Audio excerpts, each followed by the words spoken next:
ओम शांति। संकल्प शक्ति का संयम। विशेष पुरुषार्थ के लिए आज का पॉइंट है, जिसमें धैर्यता की कमी होती है उनका बहुत सोच चलता है। 1-2 मिनट में ही सोचने लगते हैं, ये ना हो जाए वो ना हो जाए। संकल्प फास्ट चलने लगते हैं। इसलिए संकल्पों के संयम के लिए गंभीरता, विश्वास, धैर्यता आदि गुणों की आवश्यकता है। निश्चय है बाबा का कार्य है, बाबा ही कराने वाला है, तो अधिक सोचना नहीं पड़ता। तो हम अधिक ना सोचें, उसके लिए भी हमें गुणों की आवश्यकता है। हमें गंभीरता अपनानी होगी, सेल्फ कॉन्फिडेंस बिल्ड करना होगा हमें, और बाबा पर भी निश्चय रखना होगा। ये कार्य बाबा का है, जिम्मेवारी बाबा की है, जवाबदारी बाबा की है। तो फिर मुझे अपनी सोच नहीं चलानी है। जो बाबा कराएंगे मुझे केवल वो करना है। उसके लिए बुद्धि का योग बाबा के साथ जुड़ा हुआ होना चाहिए, तभी तो बाबा करण करावन हार बनेंगे। और उसके लिए सोच को बहुत लिमिटेड करना पड़ेगा, संकल्पों को बहुत लिमिटेड करना पड़ेगा। तो विशेष गुण उसके लिए बाबा बता रहे हैं कि धैर्यता बहुत चाहिए। धैर्यता शक्ति भी है, गुण भी है। तो शक्ति चाहिए हमें धैर्यता की। किसी भी बात में हम जल्दी से कंफ्यूज ना हो जाएं, जल्दी से उतावलापन हम में ना आ जाए, तो हम अपने संकल्पों को कंट्रोल कर सकते हैं। जिनके कर्मों में उतावलापन दिखता है, जीवन में दिनचर्या में उतावलापन दिखता है, वाणी में उतावलापन दिखता है, तो ज़रूर है कि उनके संकल्प बहुत हाई स्पीड से चलते हैं। और बहुत हाई स्पीड से चलने के कारण उनकी क्वांटिटी बहुत अधिक होती है और क्वालिटी बिल्कुल 0% होती है।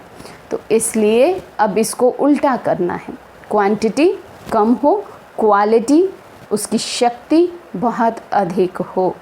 तब हमारा लिंक सदैव उस सुप्रीम सोल के साथ, सुप्रीम पावर के साथ जुड़ा रह सकता है। तो अभी सुनते हैं मातेश्वरी जी के जीवन की मुख्य धारणा।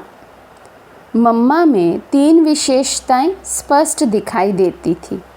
1 रूहानियत, दूसरा स्वमान, और तीसरा बाप से सर्व संबंध का स्नेह। तो हमें भी इन्हीं 3 विशेषताओं को स्वयं में धारण करना है। इससे देह अभिमान सहज खत्म हो जाएगा। तो किन 3 विशेषताओं को धारण करना है? सबसे पहले रूहानियत, दूसरा स्वमान, और तीसरा है बाप के साथ सर्व संबंध। तो ये 3 विशेषताएं अपने जीवन में धारण करके हम देह अभिमान को ख़त्म कर सकते हैं। रूहानियत का मतलब ही है कनेक्शन विद रूह, सोल के साथ जब हमारा कनेक्शन हो जाता है, जब मैं खुद से जुड़ जाता हूँ। ये देह अलग है, मैं अलग हूँ, और मेरा जुड़ाव स्वयं के साथ है, इस देह के साथ नहीं है। मैं आत्मा क्या कर रही हूँ इसकी फुल अवेयरनेस है मुझे। मैं आत्मा क्या सोच रही हूँ उसकी फुल अवेयरनेस है मुझे।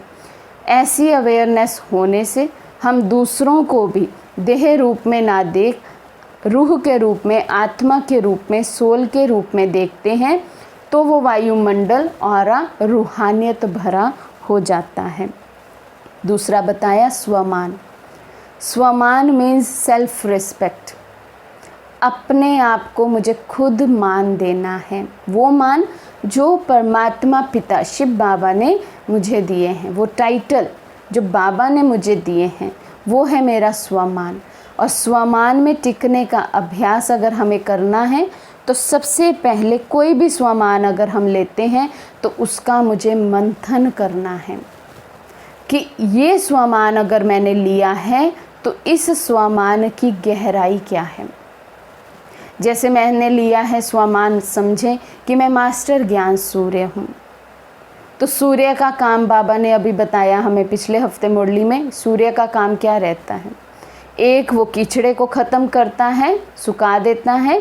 दूसरा, वो कीटाणुओं को ख़त्म करता है। वो शक्तिशाली होता है, वो अग्नि स्वरूप होता है। तो अगर मंथन करेंगे तो ज्ञान सूर्य, या कहें सूर्य के ही कितने गुण हमारे सामने आ जाएंगे। उन गुणों को जब मैं प्रैक्टिकल स्वरूप में अपनी लाइफ में लाऊंगा, जैसे आज मैंने अगर स्वमान लिया कि मैं मास्टर ज्ञान सूर्य हूँ, तो मैं सारा दिन ये अभ्यास करूँ कि मुझे सूर्य के समान इस पुरानी दुनिया के कीचड़े को ख़त्म करना है। तो पतित पने की वाइब्रेशन चेंज होकर मेरे द्वारा पावन वाइब्रेशंस फैल रही हैं। पूरे विश्व का कीचड़ा ख़त्म होता जा रहा है, विकारों का कीचड़ा ख़त्म होता जा रहा है। अन्य आत्माओं के विकारों के कीटाणु, कमी कमज़ोरी के कीटाणु भस्म होते जा रहे हैं। मैं ज्ञान सूर्य, मैं मास्टर ज्ञान सूर्य हूँ। मेरा योग अग्नि स्वरूप हो गया। मेरी जो बाबा के प्रति याद है वो अग्नि स्वरूप होगी। इस तरह से मंथन करते हुए उसका हम स्वरूप बनते जाएं, इसको कहते हैं स्वमान में टिकना। ना केवल हम स्वमान लिख कर अभ्यास करते रहें, वो भी अच्छा है, लेकिन केवल लिखना तो वो तो पहला स्टेप बच्चों वाला है। अब हमें बहुत आगे जाना है, स्पीड से जाना है, तो स्वमान का अभ्यास, उसका मंथन करें।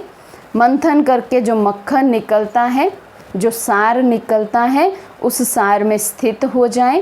उस स्थिति में जब हम स्थित हो जाते हैं तो कहा जाएगा स्वमान में टिकना। और तीसरी बात बताई, बाबा से सर्व संबंध। जब पहली दो धारणाएं हमारे जीवन की हो जाएगी, अर्थात रूहानियत आ जाएगी हमारी लाइफ में, दूसरा हम स्वमान में टिकना शुरू हो जाएंगे, तो ऑटोमेटिकली हम इस देह और देह की दुनिया से न्यारे होते जाएंगे। न्यारे इन द सेंस, ये नहीं कि हमारा किसी से कोई संबंध नहीं रहेगा, कोई बातचीत नहीं रहेगी, लेकिन इस दुनिया में कुछ भी हो रहा है, ड्रामा का कोई भी सीन चल रहा है, लेकिन मैं उसके प्रभाव में नहीं आता हूँ। ये है न्यारेपन की डेफिनेशन। मैं उसके प्रभाव से न्यारा हूँ, दुख सुख के प्रभाव से न्यारा हूँ, जैसे शिव बाबा न्यारे हैं। तो जितना मैं आत्मा यहाँ से न्यारी होती जाती हूँ, शिव बाबा की प्यारी होती जाती हूँ।